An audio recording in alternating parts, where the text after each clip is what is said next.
everything we're finding out now, all of these big organizations from these multi-platform stations and people, they're being run by one or two organizations who are jockeying to win over the Protestant Christian American voter and the mind of the Protestant Christian. If you haven't seen the last video we did on the things going on surrounding Turning Point and the capturing of Christian data and conservative data and selling it to Israel through these churches and these apps, you should go to unitedcountrymen.com and watch that video that is the intro video there. Well, welcome, United Countrymen. I'm glad you're here. Welcome and thank you for watching our channel. Let's begin this video. I think you're going to be extremely intrigued by this. Why was Charlie Kirk silenced for telling the truth about Gaza and the Israeli administration and its possible role in the October event? Initially, I resented the fact that there was no appreciation for nuance.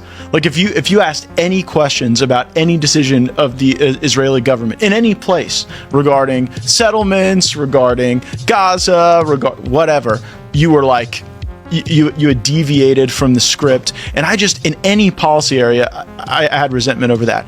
And then I saw the way the AIPAC worked, and that was weird for like a country lawyer like me. I remember my first AIPAC reception, and like your fundraiser tells you have to go, and your chief of staff tells you have to go, your committee chairman all tell you have to go, and you get there and you wear this name badge, and I remember there's a QR code on it, and what we were supposed to do was go talk to donors, and then if they liked you, they scanned your QR code to make a donation, like on the spot.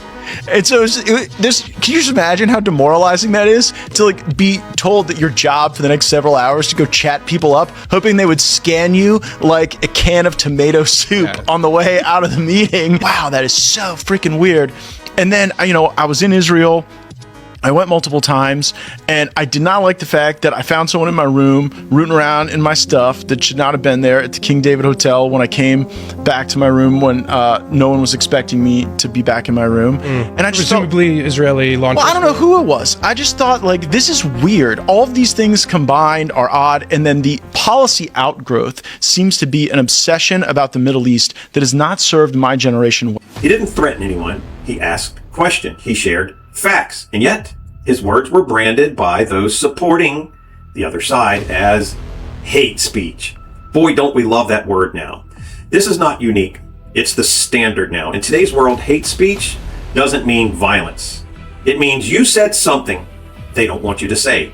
How many of you out there right now can testify to that? You go to work and you can't even talk about certain subjects around certain people because you're afraid they will label it under some hate speech crime that could cause you to lose your job. And what concerns me the most now is I saw the Attorney General, appointed by Trump, saying that they will aggressively look and research anyone using hate speech. This should be alarming to anyone now. After World War II, global leaders wanted to prevent genocide propaganda. Now, we know who that was supposedly to protect, where 99% of the population was sent to Israel via Zionist paid-for operations, and they went there with all of their money and all of their wealth and the ability to rebuild a country.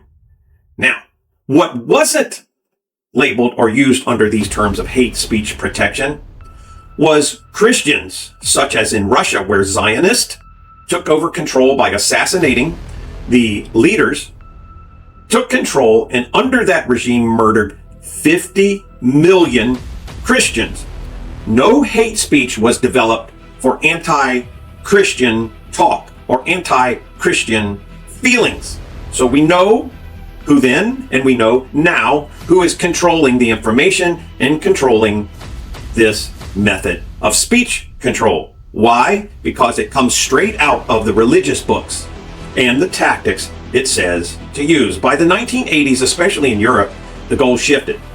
The definition of harm expanded from physical danger to emotional discomfort. In the US, hate speech is not defined in federal law, yet it is a crime that you can go to jail for without definition.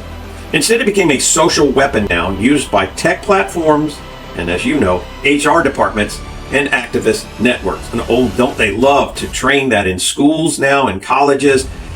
And if you watch any of these people go up before and ask Charlie Kirk questions from the old videos, they know how to use those weaponized words so well. The results, truth became subjective. That was the point of it all.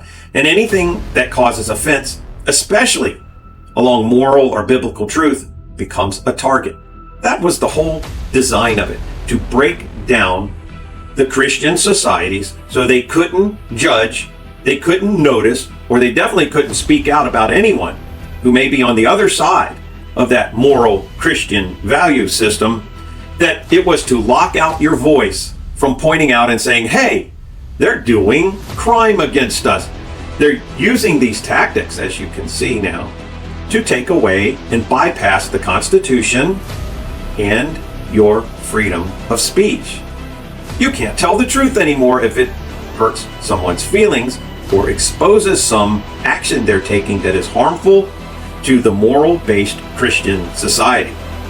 So we ran it through our formula, through the intelligence agency computer, and we're going to break down this vocabulary so you understand clearly that it is not me just being hateful.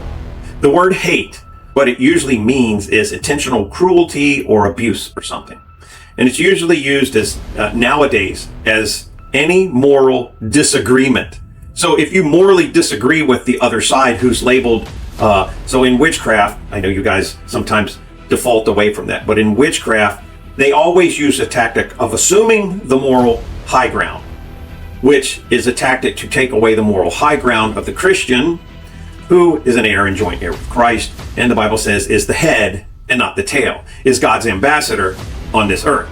And what they do is they reinvent their position and assume the moral high ground, and that's why they start using things when you speak the truth, calling it hate. Because from their perspective, like Anakin Skywalker, from his perspective, the Jedi were evil. So how it is used is any moral disagreement with them. So when we ran it through the PSYOP score, and you have to understand this is military grade intellectual information that studies whether something is a PSYOPs or not, a psychological operation. We have to use that term because in the old days it was simply called witchcraft, but this is psychological operation. It gave the word hate, and hate speech was a 9 out of 10 on a PSYOP scale. We already knew that. It is used as emotional discomfort with truth. This is a way to silence you from telling the truth because this isn't law. It's linguistic warfare fought through definitions, feelings, and false fear. And I'd like you to quote and tell me any experiences you've had with this and how it emotionally makes you feel, because it does invoke righteous anger. In fact, anti-hate speech laws are what should be put in place. And Christian moral America, this is why we must unite as united countrymen, because they're taking over. All of this is a takeover, and they're using tactics, and most Christians aren't picking up on it because you haven't been trained. What we do is train you to realize what it is, to put definitions behind it, help you fight back against it so you can protect your country, you can protect other nations, you can protect your family, your schools, whatever it is. You need to learn what we know.